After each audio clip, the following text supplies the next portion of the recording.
رسول پاک صلی اللہ علیہ وسلم کی سیرت طیبہ کے حوالے سے بیانات کا سلسلہ جاری ہے۔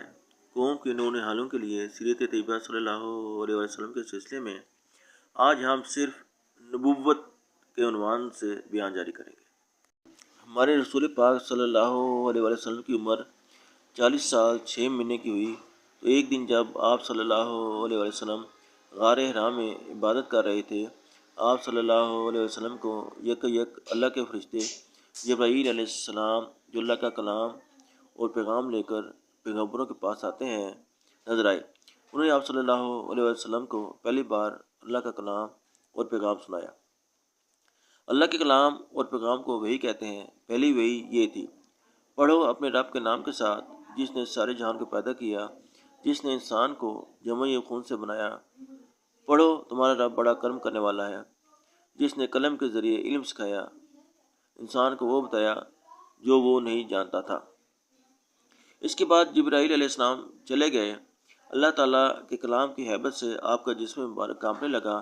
اسی حالت میں آپ صلی اللہ علیہ وسلم گھر تشریف لائے اور بی بی خدیجہ رضی اللہ تعالیٰ عنہا سے فرمایا، مجھے اڑاؤ مجھے اڑاؤ۔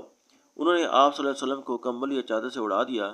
جب سکون ہوا تو آپ صلی اللہ علیہ وسلم نے بی بی خدیجہ رضی اللہ تعالیٰ عنہ کو سارا حال سنایا اور پھر فرمایا، مجھے اپنی جان کا ڈر ہے۔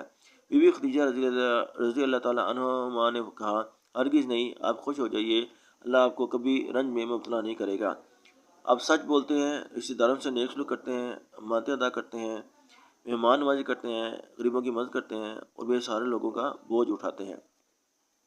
پھر وہ آپ صلی اللہ علیہ وسلم کو اپنے چچیرے بھائی ورقہ بن نوفل کے پاس لے گئیں۔ وہ بہت بوڑھے اور نابینا تھے۔ انہوں نے بت پرستی چھوڑ کر عیسائی مذہب اختیار کر لیا تھا اور آسمانی کتابوں توریت اور انجیل کے عالم تھے۔ ورقہ نے آپ صلی اللہ علیہ وسلم سے یہ واقعہ سنا تو بول اٹھے، یہ خدا کا وہی فرشتہ ہے جو موسیٰ علیہ السلام پر اترا تھا۔ اے کاش میں اس وقت زندہ ہوتا جب آپ صلی اللہ علیہ وسلم کی قوم آپ صلی اللہ علیہ وسلم کو گھر سے نکال دے گی۔ آپ صلی اللہ علیہ وسلم نے فرمایا، کیا یہ لوگ مجھے نکال دیں گے؟ ورقہ نے کہا، ہاں، جو چیز آپ صلی اللہ علیہ وسلم کو لے کر آئے ہیں اس کو لے کر پہلے بھی جو آیا اس کی قوم نے اس کے ساتھ دشمنی کی۔ اگر میں نے آپ کی نبوت کا زمانہ پایا تو میں آپ صلی اللہ علیہ وسلم کی دل و جان سے مدد کروں گا۔ مگر تھوڑی دن گزرے تھے کہ ورقہ کا انتقال ہو گیا۔ پہلی وحی کے بعد ایک مدت تک حضرت جبرائیل علیہ السلام کوئی اور وحی نہ لائے۔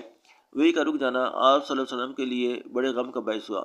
جب آپ صلی اللہ علیہ وسلم کا غم حد سے بڑھ جاتا تو جبرائیل علیہ السلام آپ صلی اللہ علیہ وسلم کے سامنے ظاہر ہوتے اور کہتے، آپ یقیناً اللہ کے رسول ہیں اور میں جبرائیل علیہ السلام ہوں۔ آخر ایک دن جبرائیل علیہ السلام یہ وحی لے کر نازل ہوئے، اے اوڑھ لپیٹ کر لیٹنے والے، اٹھو اور لوگوں کو ڈراؤ اور اپنے رب کی بڑائی کا اعلان کرو اور اپنے کپڑے پاک رکھو اور گندگی سے دور رہو اور زیادہ حاصل کرنے کے لیے احسان نہ کرو اور اپنے رب کی خاطر صبر کرو۔ اب آپ صلی اللہ علیہ وسلم جان گئے کہ اللہ کا رسول اور نبی ہونے کی حیثیت سے لوگوں کو اسلام کی طرف بلانا مجھ پر فرض ہو گیا ہے۔